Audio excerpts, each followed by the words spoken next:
One moment, you're just simply walking down the road. The next moment, you're being bundled into a puti in a van, blindfolded and driven to a secret location. You try to figure out what's happening as your captors make tawag-tawag. Should you try to make a run for it? Or should you wait to see how the situation evolves? Nowadays, hostage incidents are commonplace across the world. Each and every day, people are taken hostage and demands are made. Normally, the motives are financial, but you might be a victim of a political or a personal vendetta. How should you react under these terrifying circumstances? What steps should you take to make sure your kidnapping is as smooth as humanly possible? That's what we'll find out in this episode of the Gag Graphic Show. What should you do if you are kidnapped? In the Philippines, kidnapping are undertaken for a few key reasons. One would be if you came from a wealthy and a powerful family. The main reason would probably be for favor or for ransom money. Some of the incidents of kidnapping are for ransom purposes. In the Philippines, rebels and tourists practice this type of operation as a source of finance and for favors. The most common victims are foreigners that only visited as tourists or has made a Filipino partner. Another would be if you're related on illegal drugs or any unlawful behavior, or you're mistaken to be part of one. Chances are, probably you will be forced to spit out some information, or you will be sent to your final destination through summary execution. Or if you're such a beauty and sexy creature, or you're flat na petit at medyo makulit, chances are, you'll be in a rape-motivated abduction, or for human trafficking. The most common murders are the use of chemicals in public vehicles such as taxi, in order for the passenger to fall asleep, and that is where the act began.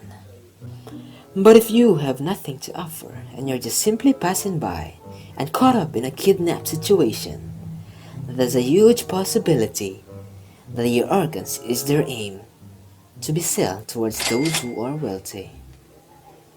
Horrifying, isn't it? These modern-day criminals has become an industry in its own right. Initially, these criminals are hired just to kidnap some children. Later on, they found out that the children's organs are being sold, and upon realizing it, they have decided to kidnap and sell the organs themselves. In that way, they can make more money rather than kidnapping only. Data from the AKJ showed that 69 Filipinos and foreigners were kidnapped in 2018, higher than 2.98% compared to 2017 when there were 67 victims. Of the number, 27 are foreigners while 42 are Filipinos. A majority of the foreigners kidnapped are Chinese with 17 followed by Indonesian with 4 and 2 Indians. The rest are Taiwanese, Nigerian, Japanese and Malaysian with 1 each. 38 of the victims were kidnapped in Mindanao by the extremist Abu Sayyaf and the Bangsamoro Islamic Freedom Fighters. Luzon followed with 30 cases while 1 was reported in Visayas. Meanwhile, the number of Chinese nationals who were kidnapped increased by 112.5% compared to only 8 in 2017. But can you avoid being kidnapped? Yes, you can. And here are some tips to avoid abduction. First would be to take care of your safety. Don't walk along deserted streets after dark.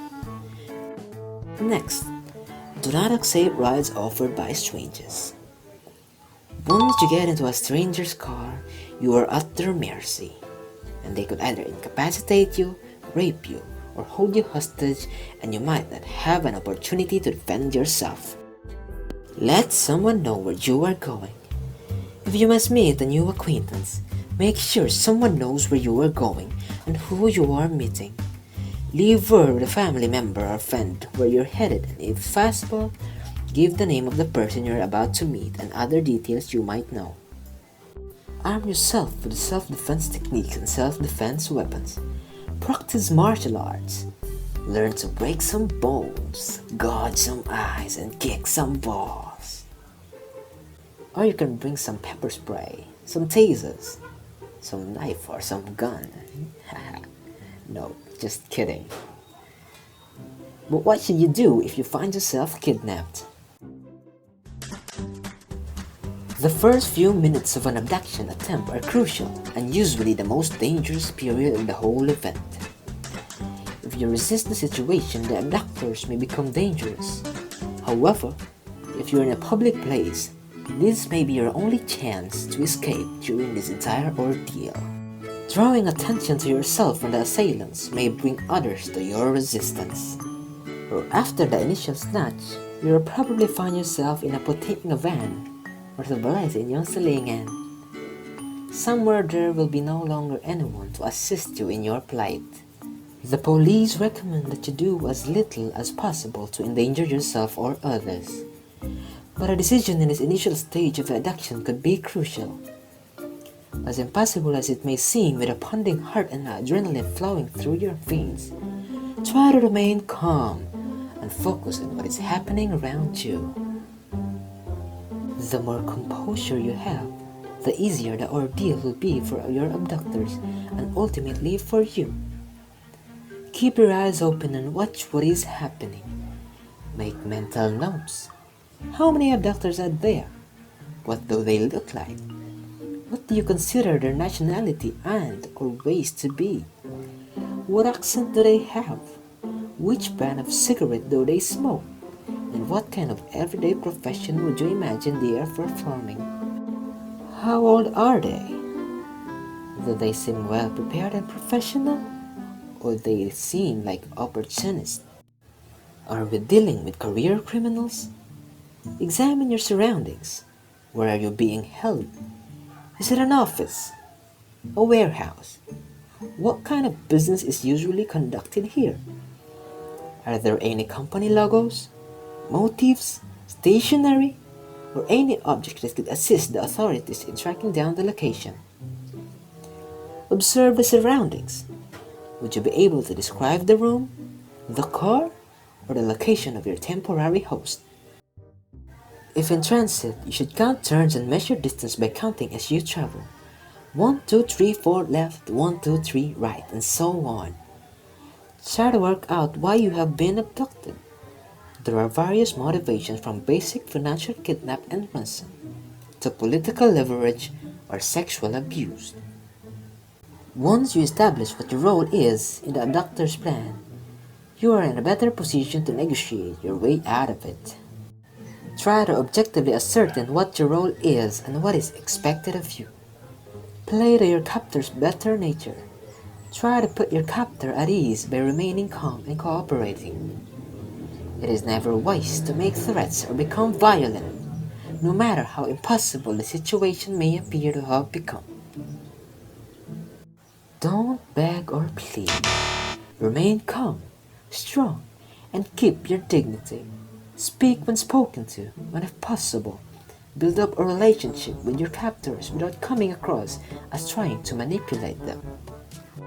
Be their friend. Remember, they are more likely under as much stress as you.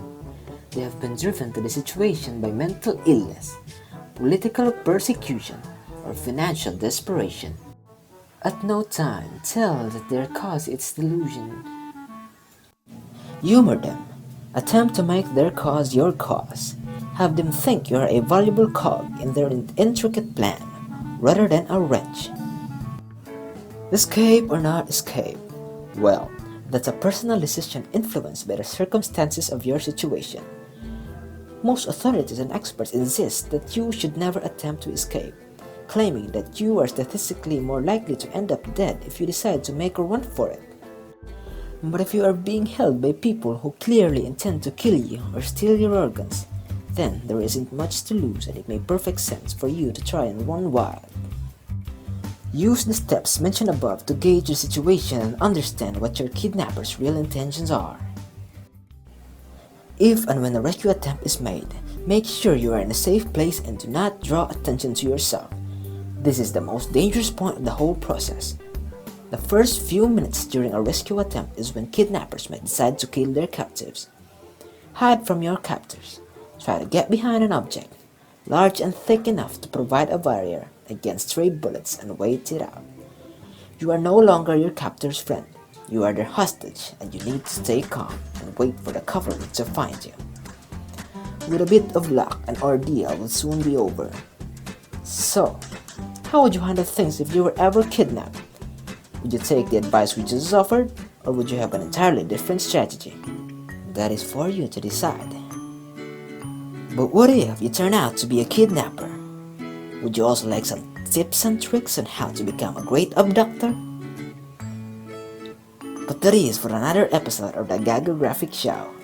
See you never.